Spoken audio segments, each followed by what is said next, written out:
দাঁড়া বলছি। নাম নাম বলছি। আরে আরে কি করছেন, মারছেন কেন? মারছি কেন সেটা কি আপনাকে বলতে হবে? আপনি আমাকে জিজ্ঞেস করার কে? ওর দোষটা কি? ওর দোষ কি সেটা ও আর আমি বুঝবো। আপনি আমাদের মাঝখানে কেন আসতেছেন? প্লিজ আপনি এখান থেকে চলে যান। বললেই হলো নাকি? আপনি এভাবে বললেই আমি চলে যাব? আমি তো ওর রিক্সায় যাচ্ছিলাম, তাই না? ওর একটা প্রবলেম হলে সেটা আমি দেখবো না? আপনি ওকে কেন মারছেন আমাকে বলেন। এখন আমার চেয়ে আপনার দরদ বেশি হয়ে গেল। দরদ একেবারে উতলে পড়তেছে। আপনি যদি আমার সাথে এইভাবে কথা বলেন, আমিও কিন্তু আপনার সাথে খারাপভাবে কথা বলে ফেলবো, যেটা আমি চাচ্ছি না। আপনি প্লিজ আমাকে বলেন হয়েছেটা কি? আমার তো অত কথা বলার দরকার নাই। আপনি যার পক্ষ নিয়ে কথা বলছেন তাকে আপনি জিজ্ঞেস করেন আমি কে। আপনি নিজের মুখে বললেই কিন্তু পারতেন।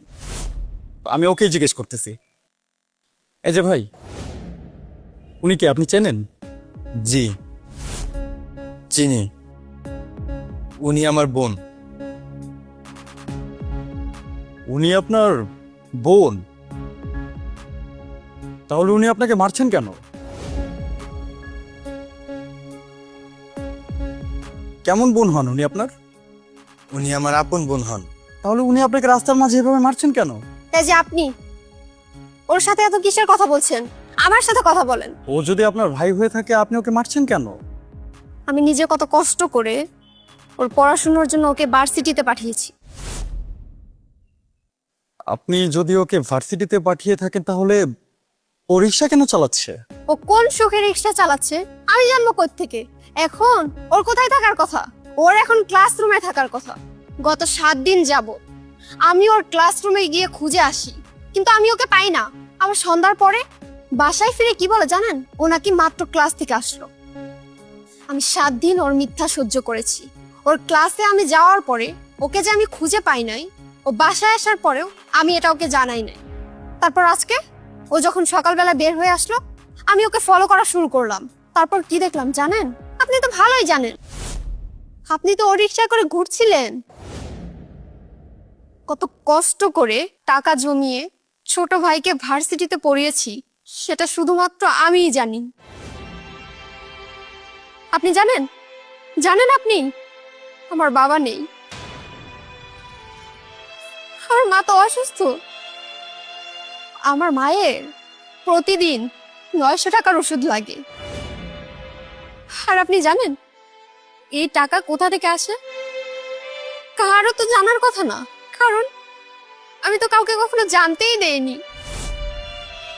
আজকে যদি আমার এই ছোট ভাইটা মানুষের মতো মানুষ হতো, তাহলে আর আমাকে এত বড় কষ্ট দিতে পারতো না। তুই দেখিস নাই আমি তোর জন্য কত কষ্ট করেছি? মায়ের এই অবস্থা তুই বুঝিস না? তুই কিভাবে পারলি, কিভাবে পারলি এমন করতে?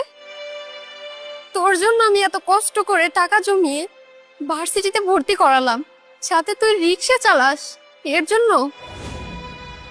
তুই কি মায়ের কষ্ট দেখিস না?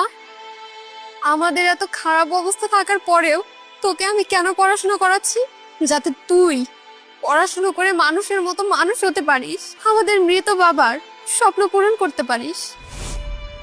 মাকে তো সন্তান হিসেবে আমি কখনো সুখ দিতে পারি নাই,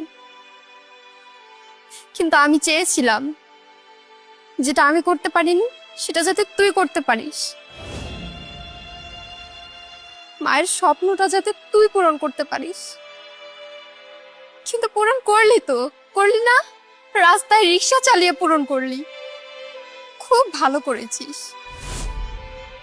খুব ভালো করেছিস ভাই। কি ব্যাপার ভাই, আপনার বোন আপনার পড়াশোনার জন্য এত কষ্ট করছেন, কিন্তু আপনি সেটা না করে রাস্তায় রিক্সা নিয়ে কেন বের হয়েছেন? আপুরে, আমি অনেক বড় ভুল করে ফেলছি। আমি তোর মনে কষ্ট দিয়ে ফেলছি। আমি জানি ক্ষমার যোগ্য না আমি।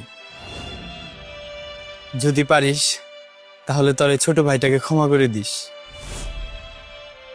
জানিস, আমি প্রতিদিনই দেখতাম তুই টিউশনি করে কত রাত করে বাসায় ফিরতি, অথচ আমি ছেলে মানুষ হয়ে বাসায় বসে থাকতাম। কখনোই তোকে বাড়ির কাজে সাহায্য করতে পারিনি, আর্থিকভাবে সাহায্য করতে পারিনি। তারপরে যখন তুই আমাদের গ্রামের জমিটুকু বিক্রি করে দিলি, সেই জমি টাকা দিয়ে তুই আমাকে ভার্সিটিতে ভর্তি করালি, তারপর থেকে আমার বিবেকে কখনো মানেনি রে আপু। তুই তো নিজেই জানিস মায়ের জন্য কত টাকার ওষুধ লাগে। আর আমি যদি পড়াশোনা নিয়ে বসে থাকি তাহলে এত টাকা আসবে কিভাবে? আমার কাছে আর কোনো রাস্তা ছিল না রে। যদি পারিস তাহলে আমাকে ক্ষমা করে দিস। তোর কষ্ট সহ্য করতে পারিনি বলে তোকে সাহায্য করার জন্য আমি রিক্সা চালাইছি। এই বোকা, তোকে আমি বলেছি আমাকে সাহায্য করতে। আপু, আমার ভুল হয়েছে, আমাকে ক্ষমা করে দাও। শেষবারের মতো তোকে আমি ক্ষমা করছি, কিন্তু আজকের পর থেকে শুধু পড়াশোনা করতে হবে, মায়ের স্বপ্ন পূরণ করতে হবে।